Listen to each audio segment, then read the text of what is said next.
La Bible en un an. Lecture du 1er février. Matthieu, chapitre 21, versets 23 à 46. Jésus se rendit dans le temple et, pendant qu'il enseignait, les principaux sacrificateurs et les anciens du peuple vinrent lui dire : « Par quelle autorité fais-tu ces choses ? Et qui t'a donné cette autorité ?» Jésus leur répondit : « Je vous adresserai aussi une question, et, si vous m'y répondez, je vous dirai par quelle autorité je fais ces choses. Le baptême de Jean, d'où venait-il ? Du ciel ou des hommes ? » Mais ils raisonnèrent entre eux : « Si nous répondons du ciel, il nous dira : pourquoi donc n'avez-vous pas cru en lui ? Et si nous répondons des hommes, nous avons à craindre la foule, car tous tiennent Jean pour un prophète. » Alors ils répondirent à Jésus : « Nous ne savons. » Et il leur dit à son tour : « Moi non plus, je ne vous dirai pas par quelle autorité je fais ces choses. » Que vous en semble ? Un homme avait 2 fils, et, s'adressant au premier, il dit : « Mon enfant, va travailler aujourd'hui dans ma vigne. » Il répondit : « Oh, je ne veux pas. » Ensuite, il se repentit, et il alla. S'adressant à l'autre, il dit la même chose, et ce fils répondit : « Je veux bien, Seigneur. » Et il n'alla pas. Lequel des 2 a fait la volonté du Père ? Ils répondirent : le premier. Et Jésus leur dit : « Je vous le dis en vérité, les publicains et les prostituées vous devanceront dans le royaume de Dieu. Car Jean est venu à vous dans la voie de la justice, et vous n'avez pas cru en lui. Mais les publicains et les prostituées ont cru en lui. Et vous, qui avez vu cela, vous ne vous êtes pas ensuite repentis pour croire en lui. » Écoutez une autre parabole. Il y avait un homme, maître de maison, qui planta une vigne. Il l'entoura d'une haie, y creusa un pressoir, y bâtit une tour, puis il la ferma à des vignerons et quitta le pays. Lorsque le temps de la récolte fut arrivé, il envoya ses serviteurs vers les vignerons pour recevoir le produit de sa vigne. Les vignerons, s'étant saisis de ses serviteurs, battirent l'un, tuèrent l'autre et lapidèrent le troisième. Il envoya encore d'autres serviteurs, en plus grand nombre que les premiers, et les vignerons les traitèrent de la même manière. Enfin, il envoya vers eux son fils en disant : « Ils auront du respect pour mon fils. » Mais quand les vignerons virent le fils, ils dirent entre eux : « Voici l'héritier. Venez, tuons-le, et emparons-nous de son héritage. » Et ils se saisirent de lui, le jetèrent hors de la vigne et le tuèrent. Maintenant, lorsque le maître de la vigne viendra, que fera-t-il à ces vignerons ? Ils lui répondirent : « Il fera périr misérablement ces misérables, et il affermera la vigne à d'autres vignerons, qui lui en donneront le produit au temps de la récolte. » Jésus leur dit : « N'avez-vous jamais lu dans les Écritures : la pierre qu'ont rejetée ceux qui bâtissaient est devenue la principale de l'angle. C'est du Seigneur que cela est venu, et c'est un prodige à nos yeux. C'est pourquoi je vous le dis. Le royaume de Dieu vous sera enlevé et sera donné à une nation qui en rendra les fruits. Celui qui tombera sur cette pierre s'y brisera, et celui sur qui elle tombera sera écrasé. » Après avoir entendu ces paraboles, les principaux sacrificateurs et les pharisiens comprirent que c'était d'eux que Jésus parlait. Et ils cherchaient à se saisir de lui, mais ils craignaient la foule, parce qu'elle le tenait pour un prophète. Exode, chapitre 13, versets 17 à 22.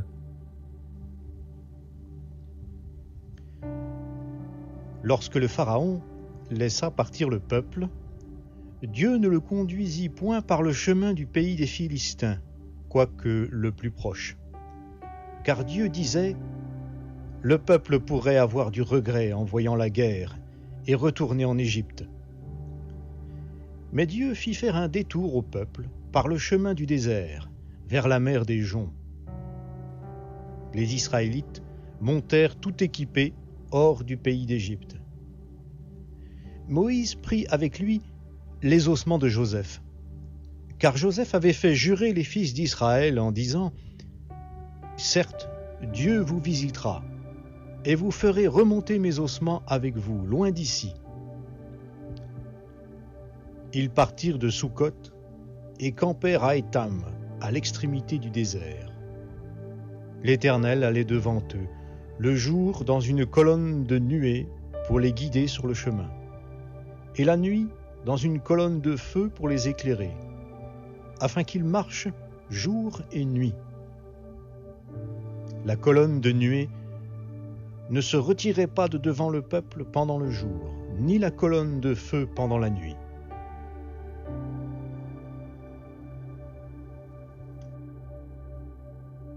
Exode chapitre 14. L'Éternel parla à Moïse et dit : « Parle aux Israélites, qu'ils se détournent et qu'ils campent devant Pi-Hahiroth, entre Migdol et la mer, vis-à-vis de Baal-Tsephon. C'est en face de ce lieu que vous camperez, près de la mer. Le Pharaon dira des Israélites : Ils sont égarés dans le pays, le désert s'est refermé sur eux. J'endurcirai le cœur du Pharaon, et il les poursuivra.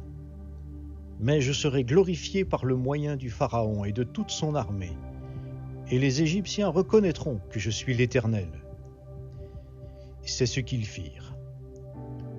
On annonça au roi d'Égypte que le peuple avait pris la fuite. Alors les sentiments du Pharaon et celui de ses serviteurs à l'égard du peuple furent changés. Ils dirent : « Qu'avons-nous fait en laissant partir Israël, dont nous n'aurons plus les services ?» Le Pharaon attela son char et prit son peuple avec lui. Il prit 600 chars d'élite et tous les chars de l'Égypte. Sur tous, il y avait des équipages de 3 hommes. L'Éternel endurcit le cœur du Pharaon, roi d'Égypte, et le Pharaon poursuivit les Israélites. Les Israélites étaient sortis librement. Les Égyptiens les poursuivirent, et tous les chevaux, les chars du Pharaon, ses cavaliers et son armée, les atteignirent alors qu'ils campaient près de la mer, vers Pi-Hahiroth, vis-à-vis de Baal-Tsephon. Le Pharaon approchait. Les Israélites levèrent les yeux, et voici que les Égyptiens s'étaient mis en marche derrière eux.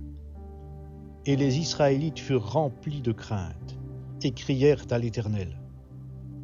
Ils dirent à Moïse : « Est-ce parce qu'il n'y avait point de tombe en Égypte que tu nous as emmenés pour mourir au désert ? Que nous as-tu fait en nous faisant sortir d'Égypte ?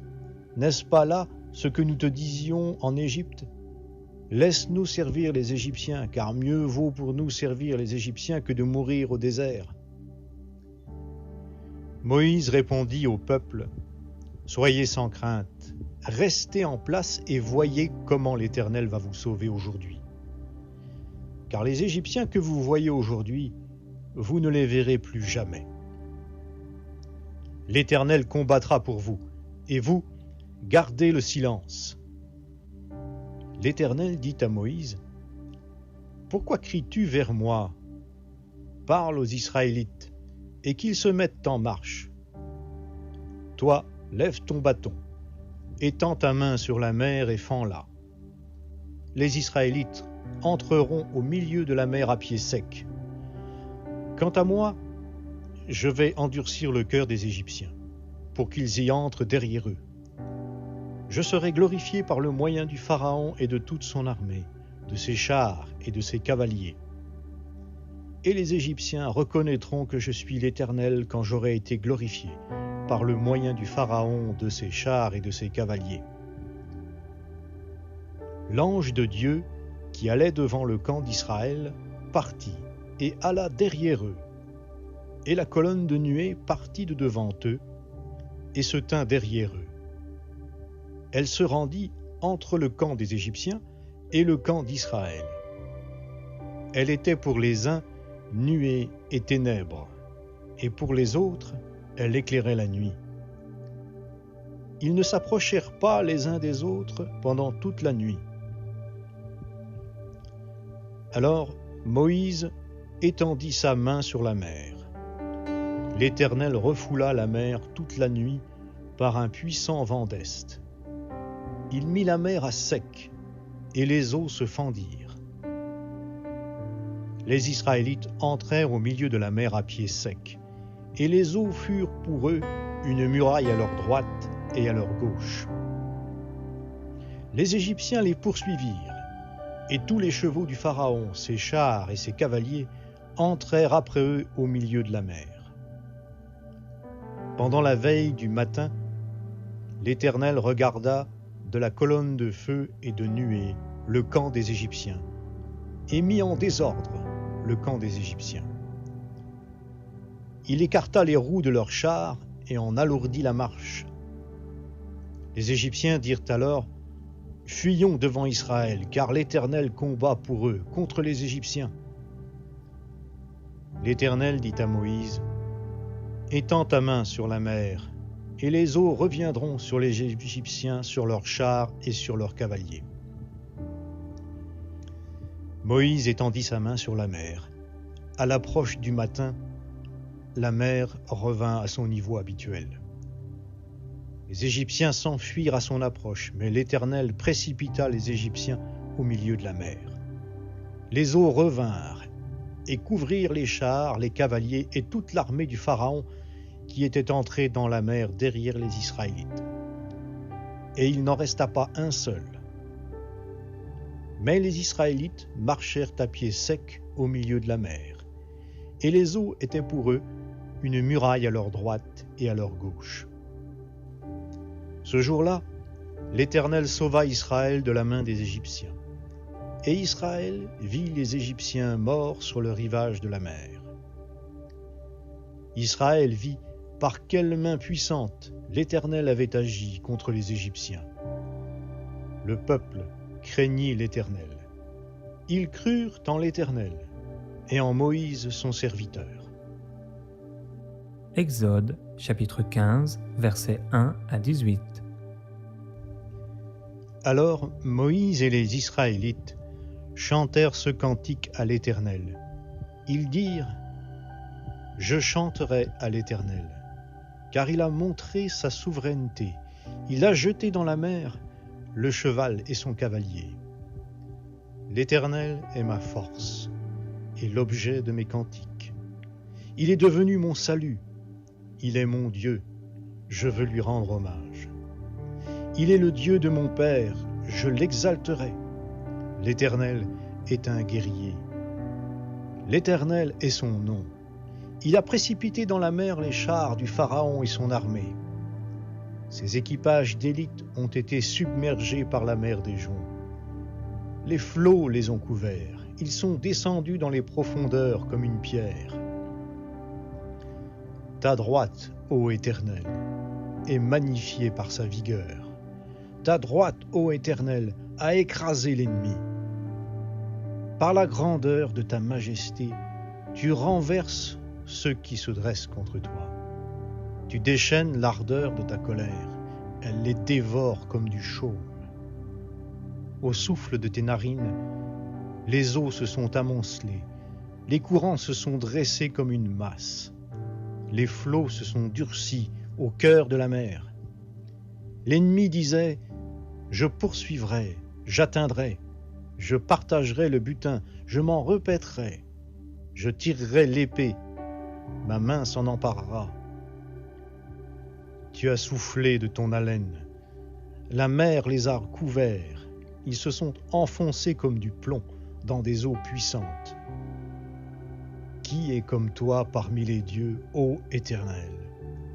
Qui est comme toi, magnifique en sainteté, redoutable et digne de louange, opérant des miracles? Tu as étendu ta droite, la terre les a engloutis. Par ta bienveillance, tu as conduit ce peuple que tu as racheté. Par ta puissance, tu le diriges vers ta demeure sainte. Les peuples l'ont appris et ils tremblent. Les douleurs saisissent les habitants de la Philistie. Les commandants d'Édom s'épouvantent. Un frémissement saisit les guerriers de Moab. Tous les habitants de Canaan défaillent. La terreur et la peur tomberont sur eux. Par la grandeur de ton bras, ils deviendront muets comme une pierre, jusqu'à ce que ton peuple, ô Éternel, ait passé, jusqu'à ce qu'il ait passé, le peuple que tu as acquis. Tu les amèneras et tu les implanteras sur la montagne de ton héritage.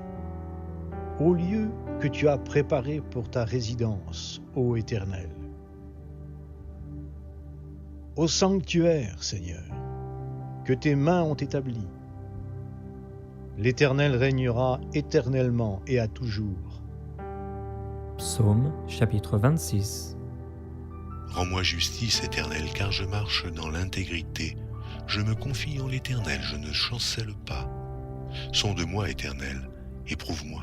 Fais passer au creuset mes reins et mon cœur, car ta grâce est devant mes yeux, et je marche dans ta vérité. Je ne m'assieds pas avec les hommes faux, je ne vais pas avec les gens dissimulés. Je hais l'assemblée de ceux qui font le mal, je ne m'assieds pas avec les méchants. Je lave mes mains dans l'innocence, et je vais autour de ton autel, ô Éternel, pour éclater en action de grâce et raconter toutes tes merveilles. Éternel, j'aime le séjour de ta maison, le lieu où ta gloire habite.